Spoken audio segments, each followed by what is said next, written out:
मी आज तुमच्या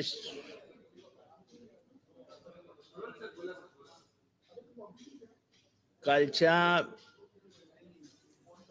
निवडणूक आयोगामध्ये झालेल्या वादविवादाविषयी अभिषेक मनु संघवी यांनी सविस्तररित्या काल आपल्याला माहिती दिलेली आहे.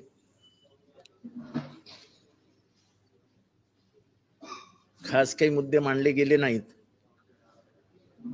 फक्त एक मुद्दा मात्र वारंवार मांडला गेला. तो मुद्दा अतिशय वेदनादायी होता आणि एक वेळ अशी आली की माझ्यासारख्या माणसाच्या डोळ्यात अश्रू उभे राहिले.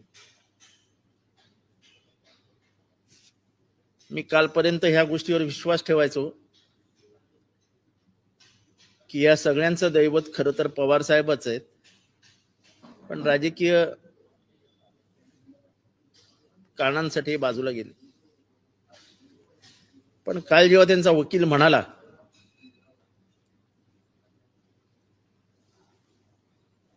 की Sharad Pawar used to run his party like a fiefdom. फिफ्डमचा अर्थ संस्थान. एका संस्थानिकासारखे ते पक्ष चालवायचे. and he never bothered about democratic principles or he never behaved democratically. म्हणजे शरद पवार साहेबांना हुकुमशहा म्हणणं आणि त्यांनी कधीच पक्षामध्ये लोकशाही पद्धतीने ते वागलेच नाहीत. हा आरोप मला वाटतं कालपर्यंत जे विठ्ठल म्हणत होते, काल आमचे साहेब दैवत आहेत आम्हाला, आम्ही साहेबांच्या विषयात आमच्या मनात काहीच नाहीये असं म्हणणाऱ्यांना मी प्रश्न विचारू इच्छितो की तुम्ही असं कसं म्हणू शकलात की साहेब हुकुमशाह आहेत. साहेब लोकशाही न मानणारे आहेत. हे तुमचे वकील कसे काय म्हणू शकले? साहेब स्वतः 2 तास निवडणूक आयोगाच्या ऑफिसमध्ये बसून होते, सुनावणी ऐकत होते. ठीक आहे, साहेब बोलून दाखवत नसतील, पण त्यांनाही कुठेतरी एक भावनिक हल्ला झाल्यासारखं वाटलं होतं की ज्या माणसाने आयुष्यभर लोकशाही मूल्यांचा आदर केला, मुख्यमंत्री पदाचा राजीनामा दिल्यानंतर 1 तासही ते कधी त्या घरात राहिले नाहीत.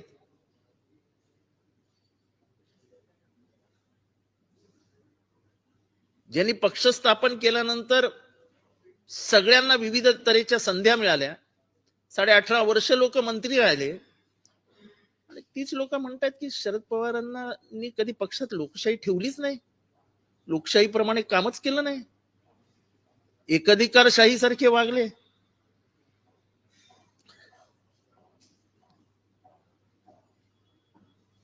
हुकुमशहा सारखी. म्हणजे मला त्या वकिलाचं बोलणं ऐकून असं वाटलं की कशासाठी लढतोय आपण? कुठली नीती, कुठली मूल्य? म्हणजे हे घरात बसल्यानंतर यांना फोन येणार की तुम्हाला अमुक अमुक मंत्री केलेलं आहे, जा शपथविधी करा. या सगळ्या त्यांच्या भावनिक स्वातंत्र्याचा काय फळ मिळालं त्यांना? तर ते हुकुमशाह आहेत. मला महाराष्ट्रातल्या एका माणसाला हे वाक्य पटतंय का सांगावं की शरद पवार हुकुमशहा सारखे वागतात आणि त्यांनी पक्षामध्ये लोकशाही जिवंत ठेवली नाही. एवढंच होतं तर मग शरद पवारांना सोडून जायचं होतं आणि सांगायचं होतं, साहेब तुम्ही लोकशाहीवादी नाही आहात, आम्हाला तुमच्या पक्षात राहायचं नाहीये, आम्ही स्वतंत्र पक्ष काढतो आणि स्वतंत्ररित्या आम्ही हा पक्ष चालवतो. त्यांच्या हातातलं बाळ आता वाढल्यासारखं झालंय, मोठं होतंय. ते झाड तुम्ही उपटून फेकण्याचा प्रयत्न करताय, त्यांच्या हातातनं घेण्याचा प्रयत्न करताय. तोपर्यंत ठीक आहे, चला समजू शकतो राजकारण आहे. पण काल जे काय तिथे बोलण्यात आलं वकिलांमार्फत ते मात्र सहन न होणार होतं. आणि इतकं असंवेदनशील होणं हे ज्यांनी त्यांच्याकडनं सगळं घेतलं त्यांना शोभत नाही.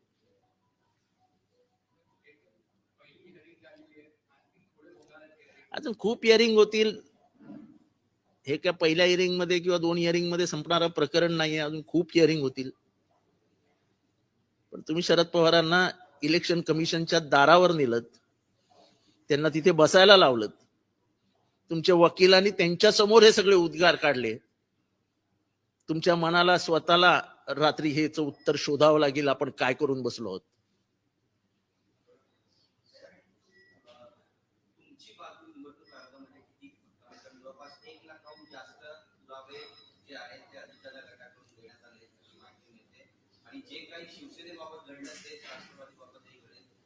नाही मग काय घडेल काय घडणार नाही ही आता निवडणूक आयोगासमोर होणारी लढाई आहे. प्रारंभी बोलताना अभिषेक मनु संघवी यांनी काही मृत इस्मांचे ऍफिडेव्हिट्स दाखल झालेत असा उल्लेख केला. आता हे पुरावे वगैरे नंतर सादर केले जातील, त्याच्यात काही हे नाहीये. प्रश्न टेक्निकॅलिटीजचा नाहीये, प्रश्न लिगॅलिटीजचा नाहीये, प्रश्न संवेदनशीलतेचा आहे की ज्या माणसाने तुम्हाला अंगाई गीत गाडून वाढवलं, तुमच्या प्रत्येक प्रसंगात जो माणूस पहाडासारखा तुमच्या मागे उभा राहिला,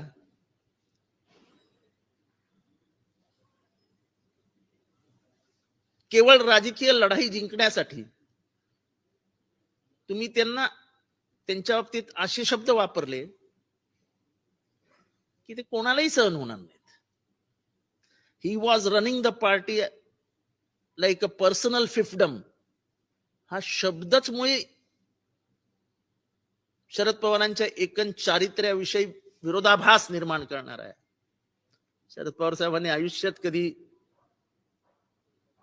लोकशाही मूल्यांच्या बाहेर जाऊन काय केलंय किंवा त्यांनी त्यांच्या साथीदारांना कशी मदत केली ह्याची जर कहाणी सांगायला बसलो तर 2 दिवस कमी पडतील.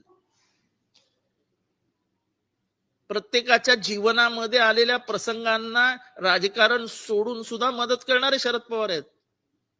बहीण भावांची भांडणं, नवरा बायकोची भांडणं, 2 घरातली भांडणं, यासाठी सगळ्यांना वेळ देणारे शरद पवार आहेत.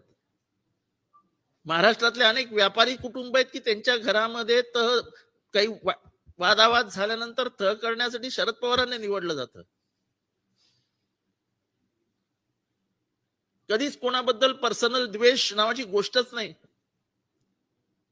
अशा माणसाला तुम्ही आरोपी म्हणून समोर बसवता आणि म्हणता की तुम्ही संस्थानिकासारखे वागता. जो माणूस आयुष्यभर राजा राजवाड्यांच्या विरोधात राहिला, आयुष्यभर या तत्वांना महत्व देत गेला की सर्वसामान्य माणसाला ताकद मिळाली पाहिजे, सर्वसामान्य माणूस वरती गेला पाहिजे, स्त्रियांना अधिकार दिले, मंडळ आयोग आणला, बाबासाहेब आंबेडकरांचं नाव दिलं, त्याच्यामुळे सत्ता गेली, पण कधी त्या गोष्टींचं दुःख व्यक्त केलं नाही. हे मूळ मुद्दे आहेत आणि हे आपण केलंच पाहिजे ही त्यांची भावना आहे. आता सुद्धा बिहारच्या सेन्सस नंतर ते स्वतः मला म्हणाले की जितेंद्र हा आपला आग्रही मुद्दा असेल की महाराष्ट्रामध्ये आणि देशामध्ये जातीय सेन्सस झालाच पाहिजे. वयाच्या 84व्या वर्षी त्या माणसाचं हृदय आजही महाराष्ट्रासाठी धडधड धडधड धडधड करत असतं. त्याच्याबद्दल कालचे उद्गार हे दुर्दैवी होते, अनाकलनीय होते. आणि आपण आपल्या वकिलांनी आपल्याला काय ब्रीफिंग केलं, आपण आपल्या वकिलाला काय सांगितलं हे मला माहित नाही, पण कमीत कमी ह्याच्या पुढे तुमचा वकील हे बोलणार नाही याची काळजी घ्या.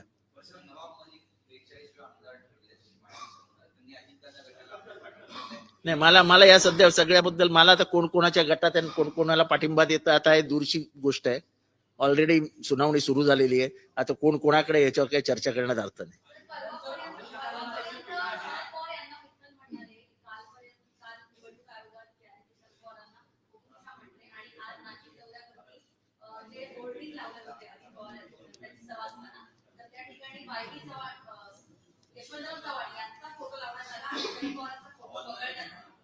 नाही नाही, आता फोटो कोणाचा वगळा नका वगळू.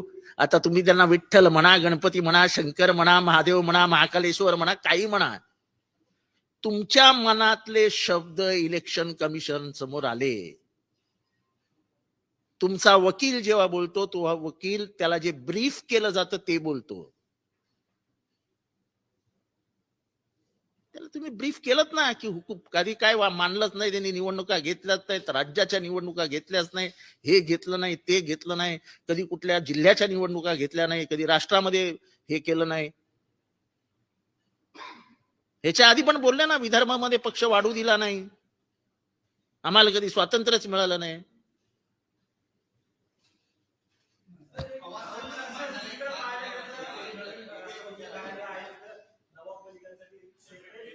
हे बघा, मला त्याच्यामध्ये बोलायचं नाहीये. मी आधीच सांगितलेलं आहे तुम्हाला. माझा जो विषय आहे तुम्हाला सांगितलं होतं, आपण गप्पा मारायला बसलो होतो. मी तुम्हाला सांगितलेलं मी कुठल्या विषयावर तुम्हाला बोलायचं असेल तर बोलेन. मला ह्या विषयांशी काही घेणं देणं नाही. कुठल्या केबिन मध्ये कोणी बसणार आहे काय ह्याच्याशी काही मला घेणं देणं नाही.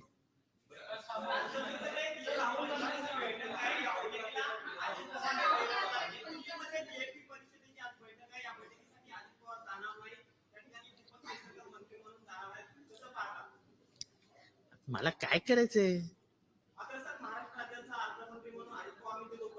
त्यांना ते महत्वाचं वाटत नसेल तर ते त्यांना विचारा ना, मला काय माहिती ते का जाणार नाही.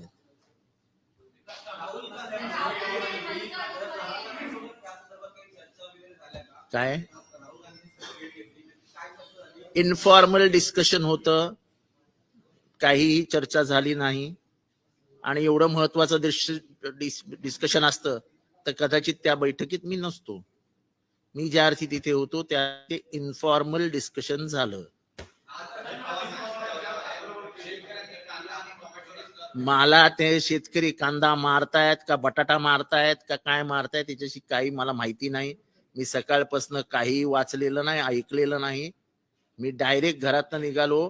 तुमचा एक पत्रकार बंधू परवा ऍक्सिडेंट मध्ये सिरियस जखमी झालेला होता, त्याला हॉस्पिटलमध्ये ठेवण्यात आलेलं होतं. आज तो शुद्धीत आला. त्याची माहिती घेण्यासाठी डॉक्टरकडे गेलो आणि त्या डॉक्टरकडनं काही कॅन्सरची पोरं अख्ख्या भारतातनं बोलवली होती आम्ही. आज आमच्या एका कार्यकर्त्याचा वाढदिवस होता म्हणून त्या कॅन्सरच्या मुलांना भेटलो आणि मी डायरेक्ट तिथे तुमच्याशी बोलायला आलो.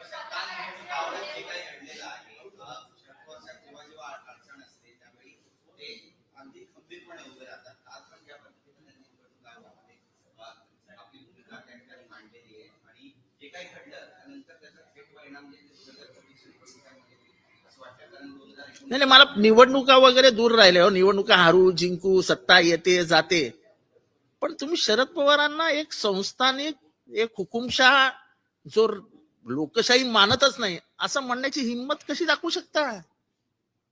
18.5 वर्ष मंत्री तुम्ही होतात ना, शरद पवार होते का? तुम्हाला काय मेहनत करावी लागली होती का? ती शरद पवारांच्या घराच्या बाहेर 10 तास उभे आहेत.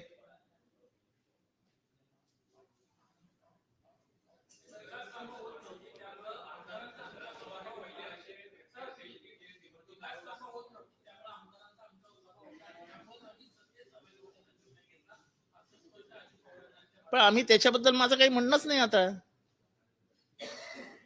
मला ह्या प्रश्नाचं उत्तर तुमच्याकडनं सामुदायिकरित्या महाराष्ट्रात द्या म्हणून सांगतोय की शरद पवार हुकुमशाह आहेत का? शरद पवार आपल्या पक्षामध्ये लोकशाही राबवली नाही का? शरद पवार फक्त मनासारखं वागतात. मी कोण कोणाबरोबर, शरद पवारांनी स्वतः सांगितलं ना माझ्याबरोबर 0 आमदार आहेत, ते तर आम्हालाही मोजत नाहीत. म्हणजे त्याचं आम्हाला वाईट वाटतं, ते तर आम्हालाही धरत नाहीयेत. प्रश्न हा आहे की तुम्ही काय बोललात निवडणूक आयोगासमोर.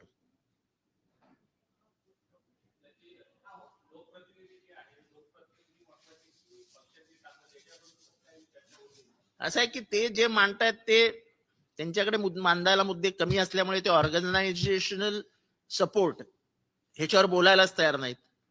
ते फक्त आमदार आणि त्याही पेक्षा ते म्हणाले की आमदारांना झालेले मतदान हे गृहीत धरायला पाहिजे पक्ष. म्हणजे आता पक्षाला दिलेलं मतदान हे कदाचित मला मिळालेलं मतदान हे राष्ट्रवादीचंच मतदान आहे, मी असं अजिबात मानत नाही. मी हे स्वतः सांगतो की मला मिळालेलं मतदानामध्ये खूप मतदान आहे जितेंद्र आव्हाड या नावाला मिळालेलं मतदान आहे, हे मी आत्ता सांगतो इथे.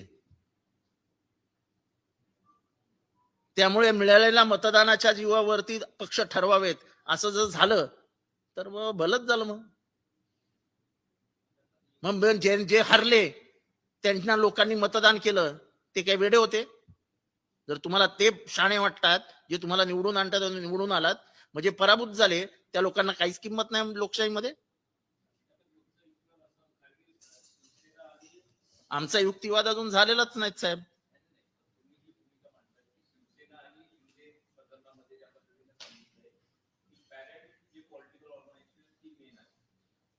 नाही असं आहे की जे सर्वोच्च न्यायालयाने जे निर्णय दिले त्याचं पान पान मला तोंडपाठ आहे. त्याच्यात क्लिअर कट लिहिलेलं आहे, the legislative party cannot be termed as a political party and the head of the political party has every right to appoint whip and the leader of the party, and whip is a connecting between the political party and the legislative party, so he controls it. इतकं सगळं clear आहे. त्यांनी निवडणूक आयोगाने कुठले नीती नियम लावले ह्याच्याबद्दल आक्षेप घेतले ना.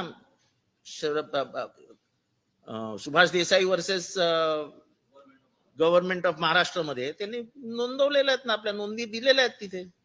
आम्हाला त्याच्यावर बोलायचंच नाहीये. आता जे होईल ते कोर्टात होईल, जे भांडण होतील. शरद पवार हे हुकुमशहा सारखे वागतात, त्यांनी लोकशाही मूल्य मान्यच केली नाहीत कधी. यांनी झालेलं दुःख मी व्यक्त करण्यासाठी आलेलो. मला काही बाकी इंटरेस्ट राहिलेला नाही. कोण कोणाबरोबर आहेत, किती जण कोणाबरोबर आहेत, खड्ड्यात गेले, मला काही घेणं देणं नाही. शरद पवार एकटे लढायला समर्थ आहे, मला माहिती आहे.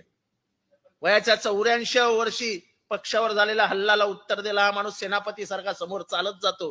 हिम्मत लागते यार.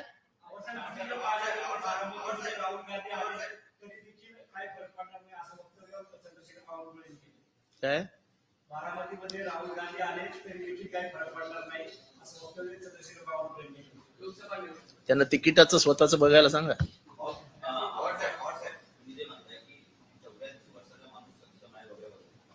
साताऱ्यामध्ये लोकसभा निवडणुकीला एक सभा झाली होती, पावसाळी सभा झाली. त्यानंतर कालची जी उपस्थिती होती दिल्ली सुनावणीमध्ये अपोजिशन पार्टीला किंवा त्या गटाला गटाला एक सूचक इशारा आहे का? या सूचक इशारा नाही, मला त्या माणसाच्या मनातलं जे कॉन्फिडन्स लेवल आहे. चला, आपल्यासारखा माणूस संकट आल्यानंतर थरथरायला लागतो, थरथरायला. मी काल दिवसभराचा त्यांचा प्रोग्राम माझ्या डोळ्यासमोर आहे. 1 मिनिटाची विश्रांती घेतली नाही त्यांनी, 1 मिनिटाची.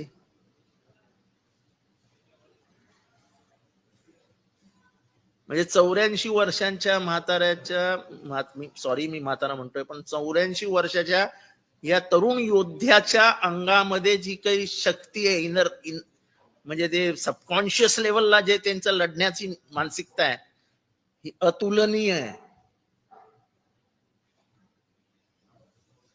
फक्त माझा प्रश्न एवढाच आहे, विठ्ठल कुठे हरवला? तुमचा गणपती, तुमचा शंकर, तुमचा महादेव कुठे हरवला?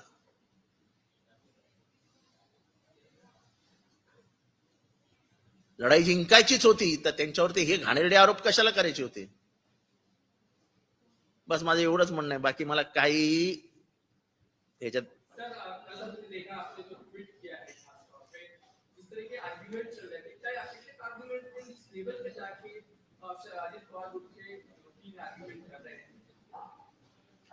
ऐसा मुझे ये उम्मीद नहीं थी कि शरद पवार जी को एक संस्थानिक कहा जाएगा, और वो लोग गणतंत्र के कोई मूल्य को मानते ही नहीं, ऐसा कहा जाएगा, ये उम्मीद मुझे नहीं थी।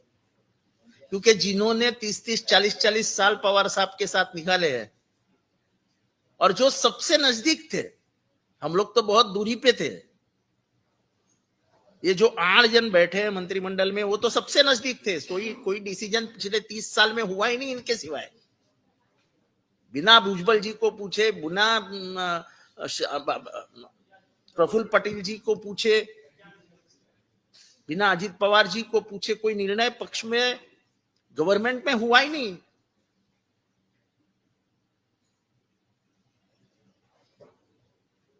तो जो इनके इतने नजदीक थे, इतने दिन उनके साथ निकाले थे, उनका वकील ये कहता है कि शरद पवार हुकुमशाह के जैसे बर्ताव करते हैं और पार्टी में हुकुमशाही चलती थी।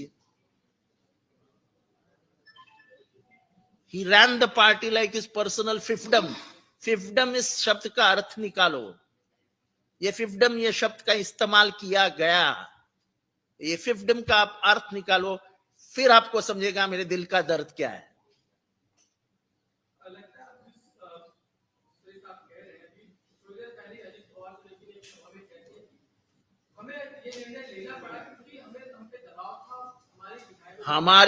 तो आपको निर्णय लेना पड़ा तो आप अपनी पार्टी बना लो ना।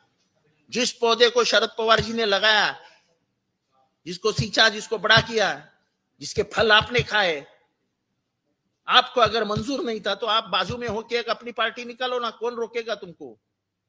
लेकिन जिसने वो सब खड़ा किया, क्या उसके दुख नहीं लगेगा? आप उसके हाथ से कुछ खींच रहे हो, और कौन खींच रहा है? जिसको उन्होंने बड़ा किया है। इनमें से एक आदमी बोल सकता है कि मैं खुद अपने ताकत पे बड़ा हुआ हूं।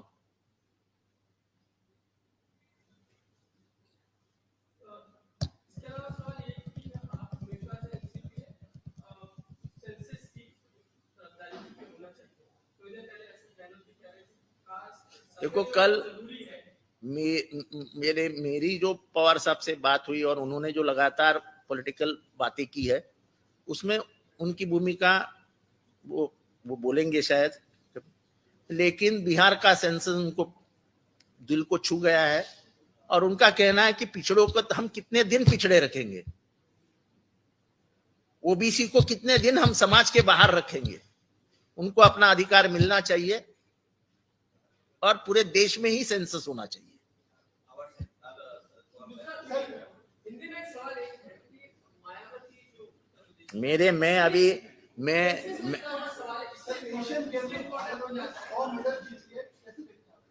Nations improving. They are making best use of the facilities given to them. It is a feeling of, it is a very proud feeling. You feel very proud when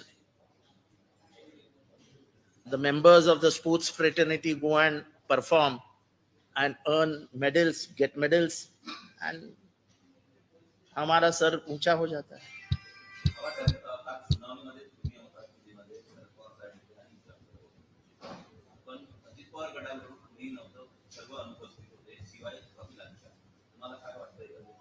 अरे मला काही वाटत नाही हो, मला काय वाटायचं कुठे या नाही तर नका,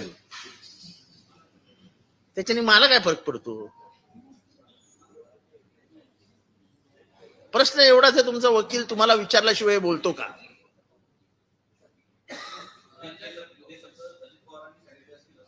मी असं कुठेही म्हटलेलं नाही, पण हे शब्द त्याच्या तोंडातनं निघतातच कसे?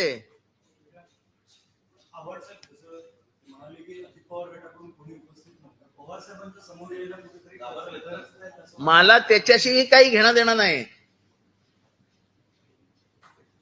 नुसतं दाखवायचं आणि बाजूला जाऊन भलतच करायचं, त्याच्यापेक्षा दाखवू नका ना।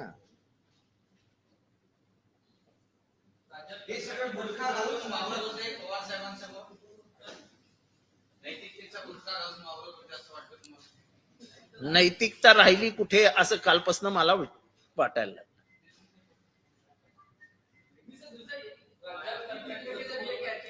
कंत्राटी पद्धतीच्या विरोधात आम्ही आहोत। तुम्ही तुमच्या मनातला जो भाव आहे की इथल्या मागासवर्गीयांना काही मिळूच नाही, ही जी तुमची पहिल्यापासूनची मानसिकता आहे, ती मानसिकता अंमलात कशी आणायची याचा जर विचार केला तर फक्त ती आपल्याला कॉन्ट्रॅक्च्युअल लेबरच्या मार्फत आणता येईल. हे ओळखल्यामुळे तुम्ही कॉन्ट्रॅक्च्युअल लेबर आणता आहात. आणि मी सांगतो आम्हाला द्या सत्ता, आम्ही उभ्या आयुष्यात कॉन्ट्रॅक्च्युअल लेबर घेणार नाही. आणि खरंच जिथे सत्ता गरज आहे कामगारांची ते सगळे कामगार भरून तुम्ही इंजिनियर्स कॉन्ट्रॅक्च्युअल बेसिसवर घेताय.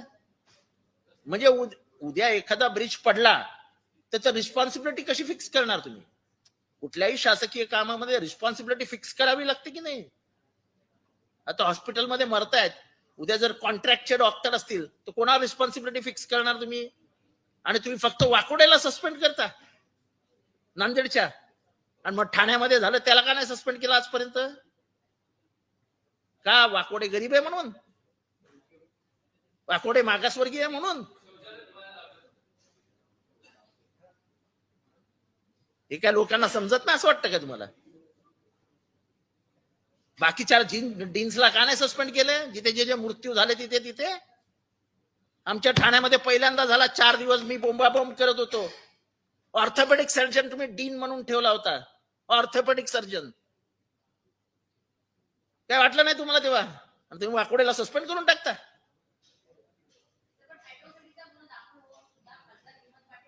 आता त्याच्याबद्दल तर मला काय बोलायचं नव्हतं. कायदा आणि सुव्यवस्था आहे राज्यात राहिलेला बोलणार काय? आमच्या बरोबरच्या पोरांना तुम्ही तडीपार करणार, 2 गुन्हे असताना गावाच्या बाहेर 6-6 महिने राहायला लावणार, त्यांच्या घरची परिस्थिती बिघडते, त्यांच्या आईला हार्ट अटॅक येतो.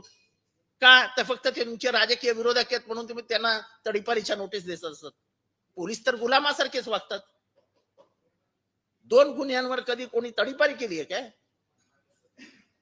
आणि तेही गुन्हे काय तर पोस्टर लावलं, हा गुन्हा आहे काय?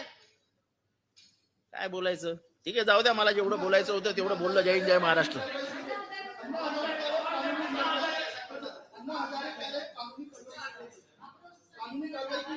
अण्णा हजारेंना जे करायचे ते अण्णा हजारेंनी करावं.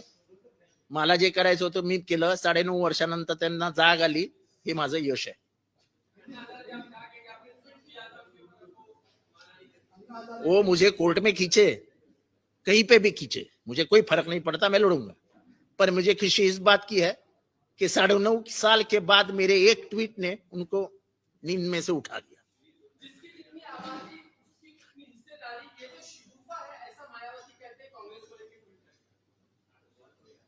जिसकी जितनी संख्या भारी उसकी उतनी जिम्मेवारी, ये काशीराम जी का नारा था और वो नारा बिल्कुल सही है.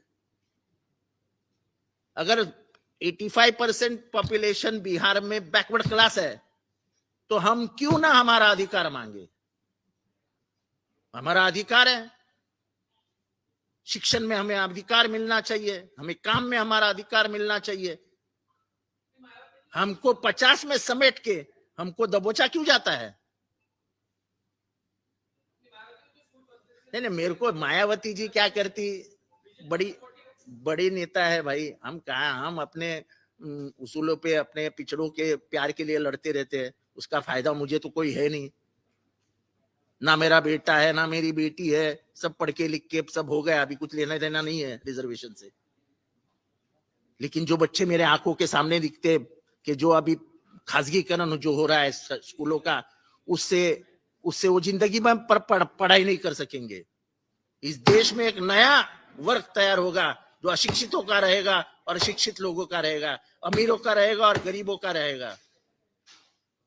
एक नया खेल इस देश में शुरू हो जाएगा. डिस्क्रिमिनेशन के एक नई जाएगी और इसको इस देश संभाल नहीं पाएगा.